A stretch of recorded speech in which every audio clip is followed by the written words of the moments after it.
Question हैं वो आते ही, ठीक है ना। तो अपन आज परसेंटेज यानी प्रतिशत के कुछ क्वेश्चन देखेंगे कि किस तरह के क्वेश्चन आते हैं, ठीक है ना। अब परसेंटेज क्या होता है, परसेंटेज को अपन इस तरह से लिखते हैं, ठीक है ना।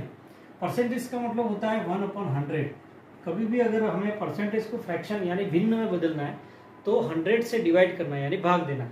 जैसे 25% है तो 25% का मतलब 25/100 कर देना, आपको परसेंटेज हट है, ठीक है। तो यहाँ पे परसेंटेज के कुछ कंपटीशन एग्जाम में, ठीक है ना, जो अक्सर आते हैं उस तरह के कुछ क्वेश्चन हैं, उनको अपन सॉल्व करके देखते हैं। जैसे पहला क्वेश्चन है कि एक संख्या में 24 की वृद्धि होने पर वह संख्या स्वयं की 104% हो जाती है। यानी किसी संख्या में अगर अपन 24 बढ़ा दे, 24 प्लस कर दे, तो वह संख्या खुद की 104% हो जाती है। तो वह संख्या ज्ञात करो, वो कौन सी संख्या है, ठीक है। तो अपन कैसे करेंगे, देखो मान लो कि वो संख्या मैंने x मान ली। अब इस x में अगर अपन +24 यानी 24 बढ़ा दे तो वो खुद की 104% हो जाती है। यानी इक्वेशन, इसकी समीकरण कैसे बन जाएगी, मान लो वो संख्या x है तो उस x में अपन ने 24 बढ़ा दिया तो वो किसके बराबर हो जाएगी, खुद की 104%, यानी इस खुद का 104% के बराबर हो जाएगी, इक्वल। अब इसको सॉल्व कर दो, यहां से x की वैल्यू जो निकालेंगे वही आंसर होगा, ठीक है ना। तो इसमें x मान लेना है, उस x में 24 बढ़ाने पर वो किसके बराबर है, खुद की 104%। अब इसको सॉल्व कैसे करना है, x + 24 बराबर यहाँ पे x × 104/100, ठीक है। तो ये 104/100x/100 हो गया। अब आपको क्या करना है कि ये x इधर ले जाओ, तो यहाँ पे 24 = 104x/100 माइनस x हो गया। तो ये कितना हो जाएगा, यहाँ पे एलसीएम लिया 100, 104x माइनस 100x, तो ये हो गया 4x/100 और यहाँ पे 24। तो x का मान कैसे निकलेगा, देखो x बराबर आपको क्या करना है, ये दोनों इक्वल है तो 100 ऊपर ले जाना है, वज्र गुणा 24 × 100, और ये जो 4 है उसको नीचे लाओ, यहाँ पे 4 लिख दिया, ये कट गया 6 बार, तो इसका आंसर आ गया 600। x का मान 600 मीन्स वो संख्या 600 है जिसमें अगर 24 बढ़ा दो 624 होगी। 624 जो है वो 600 का 4% बढ़ गया, ठीक है ना। अब अपन नेक्स्ट सेकंड क्वेश्चन देखते हैं कि एक छात्र परीक्षा में 45% अंक लाता है, 45% लाता है और 40 अंकों से फेल हो जाता है। यानी 45% मार्क्स लाने के बाद भी वो 40 नंबर से फेल हो रहा है। इसका मतलब 40 नंबर उसके और ज्यादा आते तो वो पास हो जाता। यदि उत्तीर्ण होने के लिए 55% चाहिए, यानी वो 45% ला रहा है, ठीक है, तो फेल हो रहा है, तो उसको 55% लाने होंगे पास होने के लिए, यानी 10% कम पड़े। तो परीक्षा के अधिकतम अंक यानी पूरा पेपर कितने का होगा ये निकालना है। अब यहाँ इसको अपन डायरेक्ट कर सकते हैं। आप सोचो कि 45% पे वो फेल हो रहा है, यहाँ पे फेल हो रहा है, ठीक है। पास होने के लिए उसको कितना परसेंट चाहिए था, 55%, यानी कितना गैप है, 10%, यानी उसके 10% कम पड़े। और वो 10% किसके बराबर है, 40 अंकों के बराबर, क्योंकि वो फेल भी तो अगर अपन नंबर के हिसाब से देखें तो वो 40 नंबर से फेल हो रहा है, और परसेंटेज में देखें तो 45% पे वो फेल हुआ, उसको चाहिए थे 55% लाने थे पास होने के लिए, यानी 10% कम पड़े, यानी वो 40 नंबर जो है वो 10% है। तो 10% अगर 40 नंबर होता है तो 1% कितने का होगा, 4 का होगा, यानी 1% कितना होगा, 4 का होगा यहाँ पे। तो हमें यहाँ पे निकालना है कि परीक्षा के अधिकतम अंक ज्ञात करो। अब इसमें अधिकतम अंक निकालने हैं हमें कि मैक्सिमम मार्क्स किसके होंगे। तो यहाँ पे अपन लिखेंगे, जैसे मान लो कि x है, कुल अंक x है, अब उसका जो 10% है, इसका जो 10% है x का, वो किसके बराबर है, 40 के बराबर। इसका मतलब वही हुआ, क्योंकि यहाँ 10% का गैप था और वो 40 नंबर है। तो मान लो कि कुल नंबर x है तो उसका 10% 40 के बराबर है, तो x × 10% यानी 10/100 बराबर 40। अब इसको सॉल्व कर देंगे, 0 से 0 कट गया, 10 का ये क्रॉस मल्टीप्लाई, तो x बराबर 400, ठीक है। यानी कुल जो पेपर था वो 400 नंबर का था, ठीक है। अब अपन नेक्स्ट इसमें क्वेश्चन देखते हैं थर्ड। एक चुनाव में, थर्ड क्वेश्चन देखो, एक चुनाव में 2 उम्मीदवारों में से विजेता को 70% वोट मिले। जैसे 2 उम्मीदवार है, मान लो ये, ठीक है। अब ये विनर है और ये लूजर, यानी ये हारने वाला, ठीक है। अब जो विजेता है उसको 70% वोट मिले, इसका मतलब हारने वालों को कितने मिले होंगे? 30% वोट। यानी डिफरेंस कितना है? डिफरेंस देखो, इसको 40% वोट ज्यादा मिले। अब यहां पे लिखा है कि एक चुनाव में 2 उम्मीदवारों में से विजेता को, जो जीतने वाला है, उसको 70% वोट मिले हैं और वो 15,400 वोटों से जीता है। यानी ये अंतर है, ठीक है, दोनों के वोटों का अंतर, दोनों को जितने भी वोट मिले हैं उन दोनों का अंतर है 15,400 वोट। अब यहां देखो, इसको 70% मिले हैं, तो इसका मतलब ये है कि हारने वाले को 30% मिले हैं। अब यहां डिफरेंस कितना है? 40% का, यानी इसको 40% वोट इसको ज्यादा मिले और वो 40% किसके बराबर है? किसके बराबर है? 15,400 के बराबर है, ठीक है। इसको समझना कि जो जीतने वाले को 70% मिले हैं, हारने वाले को कितने मिले होंगे? 100 में से 70 माइनस कर दो, 30% वोट इसको मिले।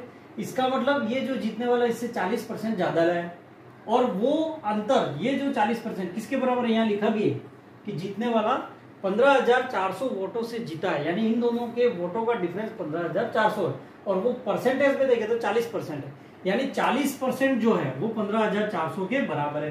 तो 1% किसके बराबर होगा? 15,400 डिवाइडेड बाय 40, यानी इसको 40 से भाग देंगे तो वो 1% की वैल्यू आ जाएगी कि 1% में कितने वोट है। अब यहाँ क्या पूछा है हमें? हारने वाले को कितने वोट मिले। अब हारने वाले को 30% वोट मिले हैं, तो अपन क्या करेंगे? देखो, 1% में इतने वोट होते हैं, तो 30%, हारने वाले को 30% मिले, तो 30% में कितने वोट हो जाएंगे? 15,400 बटे 40 इंटू 30, ठीक है। तो ये 0 से 0 काट दिया अपन ने, 4 से ये भाग दिया, यहाँ पे देखो 4 तिया 12, 4 8 32, 4 5 20, 0, तो ये आ गया 0। 3 का गुना कर दो, 3 5 15 का 5, 3 8 24, 1 25, 2 3 तिया 9, 2 11, यानी हारने वाले को वोट मिले हैं 11,550, ठीक है। अब चौथा क्वेश्चन देखते हैं। एक शहर की जनसंख्या प्रतिवर्ष 2% बढ़ जाती है, यानी एक शहर है उसकी जनसंख्या हर साल 2% बढ़ती है। वर्तमान जनसंख्या 26,010 है, तो 2 साल पहले की जनसंख्या। अब इसमें एक सूत्र होता है, जैसे मान लो जो पहले वाली जनसंख्या है, पहले वाली जो जनसंख्या उसको P0 मानते हैं। अगर मान लो ये बढ़ गई, प्लस में हुई, +% या -% बढ़ के ये P हो गई, तो बढ़ने के बाद अगर P निकालना है तो इसका सूत्र है P = P0 या PO भी कहते हैं, 100 + R/100⁻T, यानी ये भी फॉर्मूला होता है और एक ये भी फॉर्मूला होता है P0 100 + R1/100, फिर 100 + R2/100 प्लस इंटू, ठीक है। अब ये दोनों अलग अलग है। जब वृद्धि या कमी की रेट अगर एक कांस्टेंट हो, यानी एक ही रेट हो, तब तो ये लगाना। और अगर जैसे वृद्धि और कमी हर साल बदलती है, जैसे इस साल 2% बढ़ी, अगले साल फिर 4% हो, फिर 5% हो, तब आपको ये सूत्र लगाना अलग अलग। पहले साल में R1, दूसरे साल में R2। लेकिन अगर एक ही कांस्टेंट रेट हो तो आपको ये लगाना। तो यहाँ पे अपन कांस्टेंट है, देखो एक शहर की जनसंख्या प्रतिवर्ष 2% ही बढ़ती है, फिक्स है ये। तो वर्तमान जनसंख्या इतनी हो तो 2 साल पूर्व की निकालनी हमें, 2 साल पूर्व की, यानी ये वाली निकालनी, PO का मान, ठीक है। ये पहले वाली और ये बाद वाली। तो हमें ये जो है वो बाद का है, अभी जो वर्तमान है, ठीक है ना। मान लो 2 साल, जैसे अभी है 26,010, तो 2 साल पहले की जो होती है वो हमेशा PO होती है, 2 साल पहले की निकालनी। अगर बाद की निकालनी होती तो ये P0 बन जाता और वो P आ जाता, लेकिन हमें 2 साल पहले की निकालनी है। तो यहाँ पे ये R हो गई, ये रेट हो गई, ठीक है। 2 साल ये टाइम हो गया, और ये वैल्यू होगी आपके P की, ठीक है, ये P का मान हो गया। तो यहाँ पे हमें PO निकालना, 2 साल पहले की, ठीक है ना। PO का मान हमें निकालना है। यहाँ पे P का मान 26,010, R दे रखी है हमें 2% और टाइम दे रखा है 2, क्योंकि 2 साल पहले। तो यहाँ पे अपन मान रख देंगे जैसे यहाँ पे लिख दिया मैंने 26,010 बराबर पीओ, इस सूत्र में मान रख दिया, इंटू 100 प्लस 2/100 ठीक है। तो ये हो जाएगा 26,010 बराबर पीओ इंटू 102/100 इंटू 102/100, क्योंकि ये 100 प्लस 2 यानी 102/100, इसको 2 बार, घात 2 है तो 2 बार खोल दिया। अब हमें पीओ का मान निकालना है, तो पीओ बराबर देखो इन दोनों को उधर ले जाएंगे, गुणे में तो वज्र गुणा, यानी ये 100 ऊपर चला जाएगा, 26,010 इंटू 100 इंटू 100, ये दोनों 100 ऊपर चले गए, और नीचे ये 102 नीचे आ गया, 102 गुणा 102, इसको आप हल करोगे तो ये 25,000 इसका उत्तर आ जाएगा। ठीक है। और वैसे भी आपको थोड़ा सोचना है कि अगर 2% बढ़ रही है तो बढ़ने के बाद 2 साल के बाद इतनी हो गई तो पहले वाली इससे कम होगी। ठीक है। अगर ये घटती, यहाँ पे माइनस, जब यूं लिखा है कि 2% घट रही है, तब अपन ये जो आर है यहाँ पे माइनस में लेंगे। ठीक है। यानी वृद्धि में प्लस में लेते हैं, और जब भी कमी आती है तब यहाँ पे माइनस में लेंगे। ठीक है। अब अपन नेक्स्ट 5th क्वेश्चन, इसमें 5वां क्वेश्चन देखते हैं। बिल्कुल सरल है ये, कि 400 का 150% का 10% कितना होगा। तो इसमें सीधा है 400 का 150% का 10%, तो यहाँ पे सब में परसेंटेज हटा देना है। 150% हटाएंगे तो बटा 100 इंटू 10% यानी परसेंट हटाएंगे तो 100, तो ये 1 2 1 2 1 2 1 2, ये 0 कट गए सारे। ठीक है। नीचे कुछ भी नहीं बचा, ऊपर 50 इंटू 4 यानी 60, तो इसका उत्तर आ गया 60। ठीक है। अब अपन नेक्स्ट यहाँ पे ये मोस्ट इंपोर्टेंट क्वेश्चन है 6 और 7। ठीक है। अब यहाँ पे 6 क्वेश्चन है, यदि शक्कर का भाव 20% बढ़ जाए तो खपत कितने % कम करेगी व्यय समान। मतलब अगर जैसे शक्कर का भाव अगर आपके 20% बढ़ गया तो आपके पास पैसे तो उतने ही हैं, तो आपको कम शक्कर लेनी है ना, शक्कर कम लेनी पड़ेगी, यानी खपत आपकी क्या हो जाएगी, कम हो जाएगी। मतलब जैसे मान लो कि अभी 100 रुपये किलो शक्कर है, मान लो शक्कर का भाव 100 रुपीज है। ठीक है। अगर शक्कर का भाव 20 रुपये बढ़ गया, 20% बढ़ गया, 20% यानी 100 का 20% कितना होगा, 120। लेकिन आपके पास तो 100 रुपये ही है, तो 100 रुपये में शक्कर क्या हो जाएगी, क्वांटिटी कम हो जाएगी, तो कितने % कम होगी, वही इसमें निकालना है। कि अगर शक्कर का भाव 20% बढ़ जाए, जैसे पहले शक्कर का भाव 100 रुपये था, 20% बढ़ गया 120 हो गया, तो आपके पास तो 100 रुपये ही। ठीक है। आप 100 रुपये की शक्कर खरीदोगे तो अब 1 किलो नहीं आएगी, अब 1 किलो से कुछ कम आएगी। ठीक है ना। तो कितने % कम आएगी, यही इसका मीनिंग है। इसका मतलब यही है कि शक्कर का भाव 20%। तो ऐसे क्वेश्चन में हमेशा क्या निकालना है, जैसे मैंने इसको यहाँ पे कोई भाव नहीं दे रखा है, तो मैंने 100 मान लिया, 100 का 20% बढ़ा यानी 120। अब डिफरेंस कितना होगा, 20 रुपये का। ठीक है। तो आपको क्या करना है, ये डिफरेंस बटा नई वैल्यू, डिफरेंस बटा नई वैल्यू कितनी है, 120 इंटू 100 कर देना, तो ये आपका सीधा आंसर आ जाएगा खपत। ठीक है ना।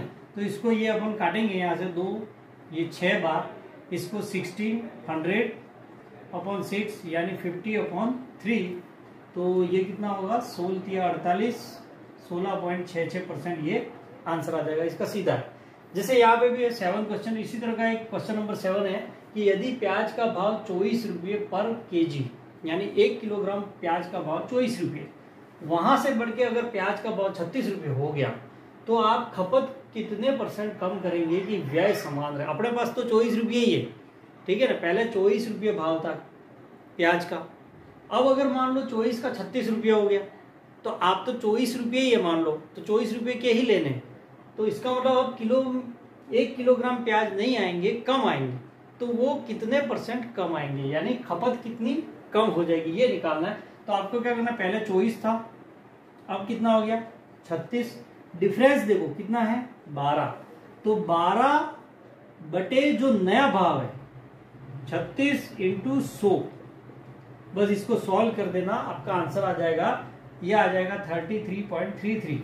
ये 3 से काटोगे 100/3 यानी 33 पॉइंट। अब अपन नेक्स्ट क्वेश्चन इसमें देखते हैं, क्वेश्चन नंबर 8 क्वेश्चन देखते हैं इसमें कि प्राची को गणित में विज्ञान से 30 अंक अधिक मिले। तो इसमें देखो मानना किसको, गणित में विज्ञान से, जिससे दिया है उसको मानना है। जैसे यहाँ मैं लिख देता हूँ यहाँ मैथ और यहाँ साइंस, ठीक है।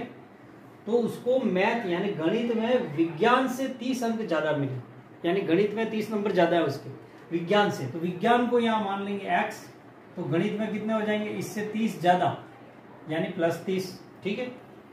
अब आगे क्या लिखा है, यदि गणित में मिले अंक, गणित के जो अंक हैं वो किसके बराबर है, गणित और विज्ञान के कुल अंकों का 60%, यानी जो गणित के नंबर है, गणित के नंबर कितने हैं x + 30, किसके बराबर है, गणित और विज्ञान दोनों के मिला के जो नंबर है उसका 60%, तो इन दोनों का योग x + 30 उसका 60%, ठीक है, वो बराबर है। तो ये अपने समीकरण बन गई कि गणित के जो अंक है वो किसके बराबर है, इन दोनों के जो योग है उस योग का 60% के बराबर है।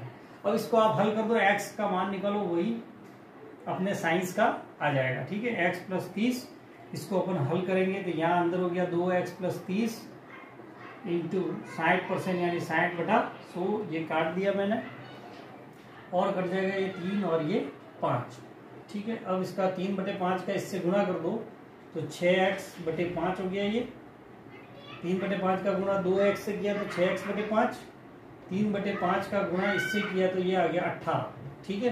30 × 3/5 इन दोनों का गुणा किया, ठीक है। 5 से ये 6, 36, 18 और यहाँ x + 30। अब 18 को उधर ले जाओ, x को इधर लाओ, ठीक है। तो 30 - 18 बराबर 6x/5 - x। अब इसको अपन हल करेंगे तो यहाँ 5 लघुत्तम, 6x - 5 का सीधा x से तो 5x, तो ये हो गया x/5 और ये हो गया 12। यहाँ पे 30 - 18 कितना होगा 12। अब इसका वज्र गुणा कर दो, 12 × 5, x बराबर कितना आ जाएगा 60, x 60 यानी x किसको माना था अपन ने, साइंस, यानी साइंस के नंबर आ गए आपके 60 आ गए। अब नेक्स्ट 9th क्वेश्चन, इसका लेवल भी थोड़ा हाई है, ठीक है। तो अपन नेक्स्ट कल और इसके हाई क्वेश्चन भी अपन पढ़ेंगे, ठीक है।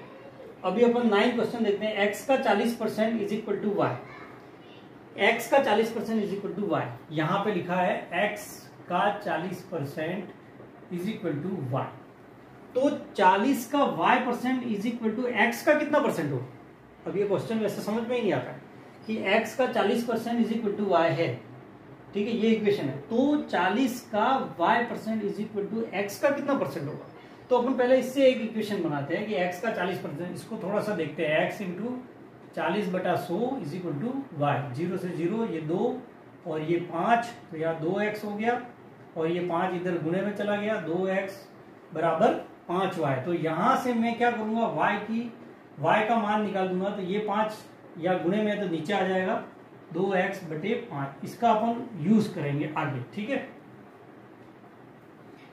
अब अपन क्या करते देखो, 40 का y%, अब हमें निकालना है 40 का y% = x का कितना %, तो अपन मान लेते कि x का a%, मैंने इसको a मान लिया, हमें a का मान ही निकालना कि 40 का अगर y% निकालेंगे वो x का कितना होगा, तो उसको मैंने a मान लिया। अब यहाँ देखो, यहाँ मान रखेंगे, यहाँ x है तो मुझे इस y को x में कन्वर्ट करना है ताकि x कट जाए, इसलिए मैं यहाँ y का मान ये रख दूंगा। तो यहाँ मैं 40 का की जगह इंटू y की जगह मैं रख दूंगा 2x/5% बराबर x का की जगह इंटू और a का a%, ठीक है। अब यहाँ देखो x से x कैंसिल हो गया, 5 से 5 × 40, 8 दूनी कितना आ गया 16%, और ये यहाँ पे रह गया a, यानी a का मान कितना आ गया 16, तो इसका आंसर कितना है 16, तो यहाँ पे क्या आ जाएगा 16, ठीक है।